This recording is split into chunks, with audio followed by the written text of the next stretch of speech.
बिस्मिल्लाहिमिनश्शैतानिर्रजीम बिस्मिल्लाहिर्रहमानिर्रहीम सूरह बकरा आयत नंबर 78 वमिनहुम उम्मियून ला यालमूनल किताब, और उनमें से भी कुछ लोग ऐसे हैं जो उम्मीयीन हैं, बिल्कुल किताब को लिखना पढ़ना नहीं जानते। किन की बात हो रही है? ये बनी इसराइल की, इसराइलीज़ यहूदियों की, जो कि किताब के एक बहुत बड़े आलिम थे तौरात के, और वो हैकल सुलेमानी में बैठकर तबलीग किया करते और वो शरीयत को एक्सप्लेन और एक्सप्लोर करने वाले थे। क्या उनमें से भी कुछ लोग ऐसे हैं जो किताब को लिखना पढ़ना ही नहीं जानते? They are incapable of writing and reading the book. ये बात तो हैरान कुन थी, क्योंकि मुशरिकीन मक्का तो उम्मीद थे, वो पढ़ना लिखना नहीं जानते थे। लेकिन यहूदी जो कि इतने बड़े आलिम थे, जिन्होंने पूरे मदीना को बताया कि एक नबी आने वाला है, वो लोग भी पढ़ना लिखना नहीं जानते। अल्लाह ताला ने ये कुरान पाक में हमें क्यों बताया, इसको आगे जाके इसका मुताला करते हैं। पहले ये देखें कि आखिर ये कौन लोग थे। 3 किस्म के गुरोहों का तस्करा हुआ, जो ख़ुद गुमराह हैं और दूसरों को भी गुमराह करने वाले हैं, और वही कलाम इलाही में तहरीफ़ और तब्दील करने वाले भी हैं। कौन? उलमाए यहूद। और दूसरे किस्म के मुनाफिकीन हैं, जो कि जाके मुसलमानों से मिल गए। और तीसरे किस्म के लोग हैं जो मुनाफिकीन से मुजादला करते हैं। अब अल्लाह ताला ने एक और गुरोह को, जिससे पहले भी एक्सप्लेन कर दिया था, अवामे यहूद, जो कि उल्मा की बात को मानकर उनकी तकलीद कर देते हैं। वो असल में तो किताब को नहीं जानते, मगर उनकी अपनी ख्वाहिशात हैं, इल्ला अमानिया। उन विशफुल थिंकिंग की बेस पर वो समझते हैं कि उनको पता है कि अल्लाह ने कुरान पाक में क्या कहा है, क्या डूज़ और डोंट्स हैं। वो अपनी क्रॉसिंग लाइन खुद डिज़ाइन करते हैं। वो समझते हैं कि किन ऑर्डर्स का हुक्म अल्लाह ने दिया है, कौन से डोंट्स हैं जो हमने नहीं करने। वो समझते हैं, वो एज्यूम करते हैं। ये instead of they knowing what is in the book, they think they know what is in the book. जैसा कि आज हमारी बहुत बड़ी आवाम का एक बहुत बड़ा तबका ये कहता है, हमें पता है कि कुरान क्या कह रहा है। यह आयत बहुत सीरियस है। ये इस वक्त उनके हालात, उनके वाक़यात और उनके समझने के अंदाज़ और रवैयों को एक्सप्लेन कर रही है, जो इन्होंने अपनी किताब के लिए सोच रखा था। ये बहुत बड़ा क्राइम है बनी इसराइल के अगेंस्ट अबाउट देयर बुक।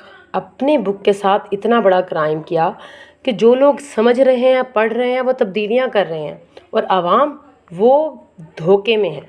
अल्लाह ताला ने धोखे खाने वाले को भी कंडेम्ड किया है।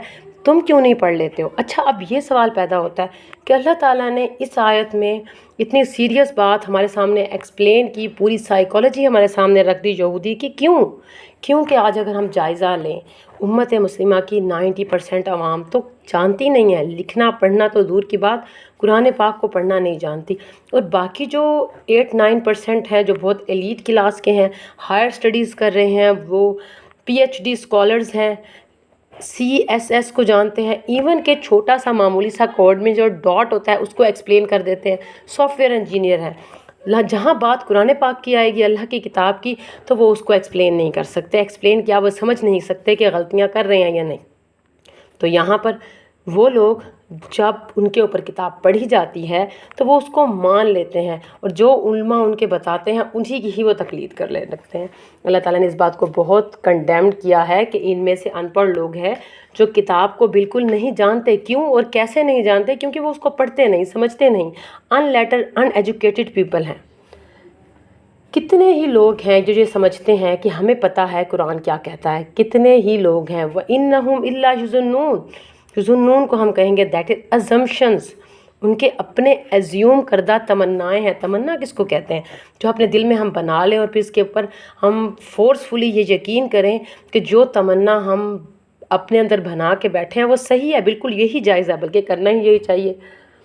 तो अल्लाह ताला फरमा रहे हैं, आपके लिए यही बेहतर है कि उम्मत मुस्लिमा अल्लाह की किताब को ऐसे नहीं ले अजम्पशन के तौर पर, जो बनाए जाते हैं मफरूज़ों के तौर पर, बल्कि इसको ख़ुद पढ़े। आप ख़ुद कुरान को पढ़ोगे तब फ़ायदा। और इब्न अब्बास ने अपनी तफसीर में बताया कि अमानिया दैट करना, तिलावत किसे कहते हैं कि बग़ैर समझे उसको पढ़ना। और दूसरे दे रीड दैम, किताब को पढ़ते हैं, किताबों को रीड करते हैं, और दूसरा वो मेमोराइज़ भी कर लेते हैं विदाउट अंडरस्टैंडिंग। तो इस किस्म के लोग हैं जो अपनी उम्मीदों और तमन्नाओं में है कि बग़ैर समझे हम किताब को पढ़ेंगे, उस पर वही अमल करेंगे जो उल्मा बताएंगे। तो इस बात को कंडेम किया गया है। कम अज़ कम उम्मत मुस्लिमा को धोखे में नहीं रहना चाहिए। उन कैटेगरीज़ में रहें जिनमें आप ख़ुद कुरान को पढ़ कर देखें। किताब को नहीं जानते, तिलावत की जाए तो उसे सुनते हैं और जो बता दिया जाए उसको मान लेते हैं। हक़ तक पहुँचने का ये रास्ता सही नहीं है। आप इसको पढ़ें, इसको समझें और सबसे ज़्यादा वक्त की ज़रूरत है इसकी ज़बान को समझें। हम इंग्लिश सीख सकते हैं, हम जावा सीख सकते हैं, C++ सीख सकते हैं, हम इतने बड़े सॉफ्टवेयर इंजीनियर बन सकते हैं, लेकिन हम अरबी को नहीं सीख सकते, तो हम पर हुज्जत तमाम कर दी गई। अल्लाह ताला ने इस आयत के अंदर उम्मत मुस्लिमा को झंझोड़ा है, किस लिए तुम इन उम्मीदों में हो। अब देखें कितने ही उम्मत मुस्लिमा के लोग हैं जो हमसे कहते फिरते हैं हमें पता है कि कुरान ने किस चीज़ का हुक्म दिया। हम एक दूसरे को सिर्फ़ ये समझा सकते हैं कि नेक कुरान पाक को देखिए और अपनी ज़िंदगी को वैसे ही गुजारिए जैसे गुजारने का हक़ है। इमाम फ़खरुद्दीन राज़ी ने इस सब बातों को इतनी बेहतर तरीके से एक्सप्लेन किया कि दूसरों को गुमराह करने के दर पर जो हैं वो उलमा हैं। उम्मी वो लोग हैं जो पढ़ना लिखना नहीं जानते। ऐसा ही नबी करीम सल्लल्लाहु अलैहि वसल्लम ने अल-बुखारी में कहा था कि उम्मी उम्मत हैं जो कि लिखना नहीं जानते, ना हिसाब करना जानते हैं, और तमन्नाएँ ऐसी आरज़ुएँ जो दिल के अंदर बना ली जाएँ और आरज़ुएँ अपने दिल में रखे हुए हैं और अल्लाह ताला इनके गुनाहों पर गिरफ़्त नहीं करेंगे। इनके आबा अंबिया हैं जो इनकी शफ़ाअत करेंगे, इनके उलमा जो इन्हें आरज़ुएँ दिलाए हैं कि इनको आग में नहीं जाया जाएगा बल्कि कुछ दिन के लिए। ये सब आगे एक्सप्लेन होगा, बताया जाएगा, मगर ज़रूरत इस अमर की है। क्या हम भी इसी तरह जो मुख्तलिफ़ झूठ इनके पादरियों ने उनको बता दिए और इनकी तकलीद कर रहे हैं, तो क्या आज हम भी क्या अपने उलमाए देवबंद, उलमाए बरेलवी, उलमाए शिया और सुन्नी के बातें सुनकर यकीन कर लेते हैं, या हम खुद भी अपनी किताब खोलते हैं और उसको पढ़ते हैं। अस्सलामु अलैकुम व रहमतुल्लाहि व बरकातुहू।